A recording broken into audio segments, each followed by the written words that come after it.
So I'll just briefly go through each of the patterns that we did last time. I showed you a couple different hand holds that you can do. The ones that are kind of the classic hand holds, and then the ones that I think are probably a little bit easier. But just to quickly review, the first pattern that we did for the upper extremity was our flexion, adduction, external rotation pattern, which was starting down here at the side. That was where you're leading with the pinky side of your hand, coming into flexion, adduction, external rotation. Goes with wrist flexion, finger flexion. Okay? Then the opposite of that pattern was going into wrist and finger extension, going down into shoulder extension, abduction, internal rotation. So we'll just go through and show that pattern one more time for you guys. So again, just to start with some rhythmic initiation, it's always easiest for the upper extremity, for upper and lower, to take them through the pattern and show them what we're going to do. So my rhythmic initiation, I want you to just keep your arm nice and relaxed, just let me move it. So I'm going to start just bringing you through the pattern. Remember, nice and tight to the body, that fist width away from the head, that's it. Usually when I'm doing this with rhythmic initiation, I'm telling the patient what I'm doing. So feel how I'm bringing your arm up, we're getting that twist, see how you're leading with the pinky side of your hand. And as we come up, the elbow is coming right towards your nose, okay? We're not coming way out here or straight up overhead. The crease of the elbow should pretty much be right at their nose, okay? So here's our motion that we're going to start doing. Now I want you to just start doing this motion with me. Okay. Now, as we start to resist, which I'm not doing yet, then I need to be specific about my hand hold. So for this one, as I start to resist, I'm going to come just on the lateral aspect of her fifth ray, and as she pulls up, I'm just going to go right with her. Okay, let it come down. I'm not resisting you on the way down. Relax for a second. So just like all the other patterns, my hips, my shoulders are facing the direction that we're going. I'm not doing a lot of resistance with my arms, I'm just weight shifting. So once she knows the pattern and I start resisting, I'm just weight shifting. So I want you to turn and pull up. And she's pulling me from my back foot to my front. And turn and pull up. Okay. And turn and pull up. Okay? So that was the first hand hold that we did. Okay? I also showed how you could do holding in the hand to get a little bit more of the wrist and finger flexion. If you're going to do that one, then you've got to turn your body a little bit more with them. So I'm going to start here, and as you turn and pull up, I've got to turn with you and let it come back down. So turn and pull up, and turn and pull up. Okay, so either hand hold is fine. You're still on the same surfaces, whether I'm here as she's turning and pulling, or I'm just here. Okay, so then the other pattern from there was our extension, abduction, internal rotation with wrist and finger extension. Okay, so from here, she already knows the pattern because I've done my rhythmic initiation.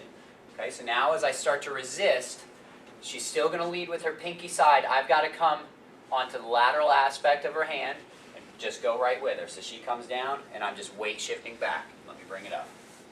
Lead with the pinky, turn and push down. Good. And turn and push down. And with this one, relax for a second, because she's going into some wrist extension, I can start to introduce some traction with my hand hold. So keep your hand just like that. If I'm just on the lateral aspect of her hand, I can provide some traction with my hand, so my resistance has traction with it. Go ahead and push down. Good. And let it come up. And push down, and I'm going to go right into a reversal. So pull up and push down. Good. And pull up and push down. Okay? So that was the first one that we did, that D1, if you want to call it, flexion and extension. Okay? So the next one, what's that? I thought anybody wants to switch out so I can No, watch. you're doing great. All right. I'm like, no, we don't want to see. All right, so the next one that we're going to do is leading with the thumb side of the hand, was the flexion, abduction, external rotation with wrist and finger extension. Okay? So that was coming right here, and again, this is the one that you really need to be careful of not coming way out here. Remember, when they're at mid-range, at end range, so just keep your head right in midline. When they're at end range, a fist width from their head, that's it. Okay, so that's the one where you really want to make sure that you're not going way out here. It's right up here. Okay, so I'm going to do it with you. That's how we're coming. I'm turning, leading with your thumb as you come up. Turn, lead with your thumb. Good. Now do this one with me. And we're just going right down towards your opposite hip as you turn and lift up. Right, and now I want you to turn and lift up. Good, and down. And turn and lift up. Let it come down. And turn and lift up. Back down. So again, with this one, relax for a second. As she starts to extend her wrist to lead with her hand, I'm providing that traction with my hand in that direction. So as she turns, I'm providing traction the whole way. Go ahead and lift up as I'm going right with her. Okay? Then to go the other direction was our wrist and finger flexion with adduction, internal rotation, right down towards her opposite ASIS is a good target for you to go to. Okay, so we're coming right down to here. Now it's easiest with this one to go with the other hand. I tend to use my opposite hand with this. So once she sees where she's going, then I can come right on here and have you turn and go ahead and pull back down. Good, and let it relax. And curl your fingers and pull down. There we go. And turn and pull down.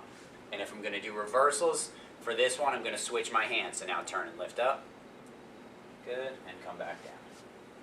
Good, come up. And back down. Okay, and let it relax. Okay, so those were the basics of the upper extremity patterns. Then we looked at a couple of different things that we use them with. I showed you, at least for this pattern, how sometimes we'll do some end range holds and bring it all the way up here, especially for that shoulder patient where we start to gain new range of motion, whether it's that frozen shoulder or the post-op shoulder. If they came in here and we got them to here, now we need to retrain that end range strength. So if I want to work, I'm going to scoot this over a little bit, in her end range right here, she's in her end range of that flexion, abduction, external rotation pattern. So if I wanted to just work right there, then I can do it from above. I'm still standing right in the pattern. Okay, so her wrist is extended. I can just slowly build an isometric contraction and have you hold it here as I'm trying to push her back down. Okay, and we worked on doing a little bit of that combination of isotonics, so slowly let it come down. Good, and push back up. And slowly let it come back. And push back. And I can do reversals right here and pull it back, pull down. No, other way. There you go, and push back up. So I can just work partial ranges, okay, just to work on that end range strength. Some of the other things we did once we practiced all the patterns was using the opposite arm to get some irradiation. So remember, let me bring this arm.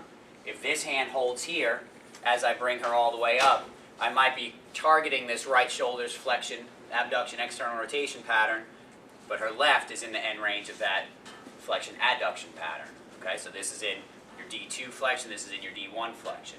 So as I start to build resistance here, just hold it, she's getting a lot of overflow from the strength of her left side.